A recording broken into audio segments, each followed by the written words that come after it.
বিসমিল্লাহির রহমানির রহিম। আসসালামু আলাইকুম এভরিওয়ান, সবাই কেমন আছেন? আজ আপনাদেরকে তৈরি করে দেখাবো খুবই মজাদার একটা ডেজার্ট। সেটা হলো পাকিস্তানের খুবই ফেমাস একটা ডেজার্ট হলো শিরকুরমা, যা খেতে এতটাই মজা, যারা খেয়েছেন তারা কিন্তু এটা স্বাদটা জানেন। যে কোনো ধরনের ওকেশন, যেরকম ঈদে এই ধরনের সময়গুলো বেশি রান্না করা হয়ে থাকে।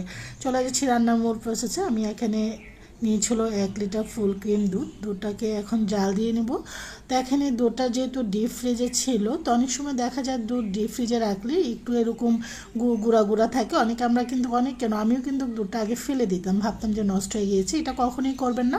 এটা আপনারা জাল দিতেছি একটা, সেটা যে হলো বাটা, এটা একটু বরফ হয়ে যাওয়ার কারণে এরকম থাকে।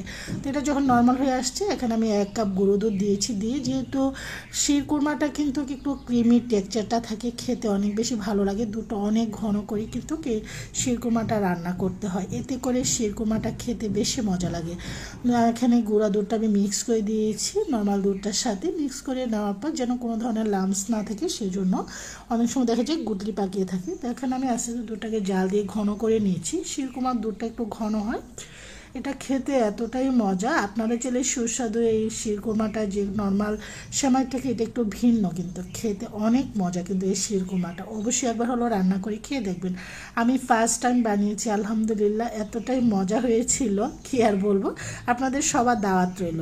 তো এখানে দুধটা জাল দিতে যে ঘন হয়ে আসার পর এখন দুধটাকে আমি নামিয়ে রেখেছি। চলে এসেছি এখানে আরেকটা ফ্রাইং প্যানের মধ্যে। আমি এখানে 2 টেবিল চামচ ঘি দিয়ে এখানে কিছু ড্রাই ফ্রুটস নিয়েছি। এখানে আমি নিয়েছিল পেস্তা, কাজু, তারপরে কিশমিশ, তারপর খেজুর, কাঠবাদাম, এগুলো নিয়ে ছোট ছোট করে কেটে তারপরে এখানে আমি এগুলোকে ঘিয়ের মধ্যে চুলাটাকে লো ফ্লেমে রেখে ভেজে নেব। তা না হলে হাই ফ্লেমে দেবেন না, তা না হলে এটা পুড়ে গিয়ে ফ্লেভারটা নষ্ট হয়ে যাবে এবং সেমাইটার মধ্যে তেতো তেতো ভাব হবে, খেতে ভালো লাগবে না।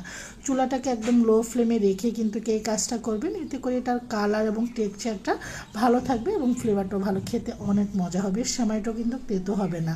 তো এটা কিন্তু আস্তে আস্তে আমার ভাজা হয়ে আসছে, দেখতে পাচ্ছেন কালারটা খুব সুন্দর আসছে। এটা কালারটা একটু হয়ে আসবে, তবে সয়াবিন তেল দিয়ে ভাজতে, আসলে সয়াবিন তেল দিয়ে ভাজলে এটার স্বাদটা ভালো পাবেন না। ঘি দিয়ে চেষ্টা করবেন ঘি দিয়ে ভাজার জন্য। চাইলে আপনারা এমনও দিতে পারেন, তবে ঘি দিয়ে ভাজলে এটার ফ্লেভারটা কিন্তু দারুণ আসে। তো আমি এখানে নর্মাল যে খেজুরটা সেটা দিয়েছি, আপনারা যে কোনো খেজুরে কিন্তু অ্যাড করতে পারেন। তো এখানে আমার ড্রাই ফ্রুটসগুলো ভাজা হয়ে যাওয়ার পরে এখানে আমি নিয়েছি 1 প্যাকেট সেমাইটাকে এখন আমি বেশি ঘি দিইনি, আমি আসলে বেশি ঘি দিলে আর ভালো লাগে না। যে ঘিটা ছিল ফ্রাইং প্যানের মধ্যে, সেই ঘিটার মধ্যে আমি এখন সেমাইটাকে ভেজে নিব। চুলাটাকে মিডিয়াম টু লো ফ্লেমে রেখে ঘিটার মধ্যে, এতে করে সুন্দর একটা ফ্লেভার আসবে। এটা কিন্তু ভাজা হয়ে যাওয়ার পর আগে থেকে সেই জাল দিয়ে ঘন করে রাখা দুধটা এখন আমি পুরোটাই ঢেলে দিচ্ছি। দুধটা দেখুন কতটা ঘন, ঠিক এটা কিন্তু আবার আরও অনেক ঘন হয়ে যাবে। কিন্তু সেমাইটা বলক আস্তে আস্তে এটা ঘন হয়ে যাবে। তো আমি এখন নাড়াচাড়ার উপর রাখছি। এখন দিয়েছিল চিনি, এখানে আমি 1/2 কাপ চিনি দিচ্ছি। মিষ্টিটা আসলে যার যার টেস্টের উপর নির্ভর করে। এখানে দিয়ে দেওয়ার পরে আপনি চলে এখানে কনডেন্স মিল্কও দিতে পারেন। 1 চিমটি লবণ দিয়েছি, যে কোনো মিষ্টি খাবার 1 চিমটি লবণ দিলে এটা টেস্টের ব্যালেন্সটা ঠিক থাকে। এখন দিয়ে দিচ্ছি একটু গুড়, এখানে দিয়ে দিচ্ছি হলো যে সবুজ এলাচটা, এখানে দিয়ে এতে করে এটা ফ্লেভারটা খুবই সুন্দর আসে। এখন নেড়ে চেড়ে ভালো করে মিক্স করে আমি নিচ্ছি।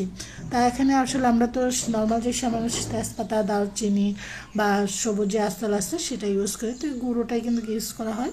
তো এখানে আমি সব ড্রাই ফ্রুটসগুলো আগে থেকে ভেজে রাখা সেগুলো সব দিয়েছি। আমার সেমাইটা কিন্তু আস্তে আস্তে কিন্তু হয়ে আসতেছে শিরকুরমাটা আর কি। এটা ফ্লেভারটা কিন্তু দারুণ আসছে, ঘি দিয়ে যে ড্রাই ফ্রুটস এবং সেমাইটা ভেজেছি, এতে করে কিন্তু ঘিয়ের চমৎকার একটা ফ্লেভার বের হয়। আবারও নেড়ে চেড়ে আমি আরও কিছুক্ষণের জন্য এটাকে রান্না করে নিয়েছি। তো আমার কিন্তু হয়ে গিয়েছে। আমি একটা সার্ভিং বলে সার্ভ করে নেওয়ার পর এখন একটু ডেকোরেশন করব।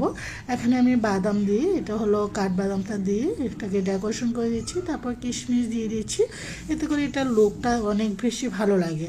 এখন দিয়ে দিচ্ছিল পেস্তা, বাদাম, যার যার পছন্দ অনুযায়ী আপনারা ডেকোরেশনটা করে নেবেন। আশা করি আপনারাও চাইলে সুস্বাদু শিরকুরমাটা উপভোগ করতে পারেন পরিবার পরিজন এবং অতিথি আপ্যায়নে।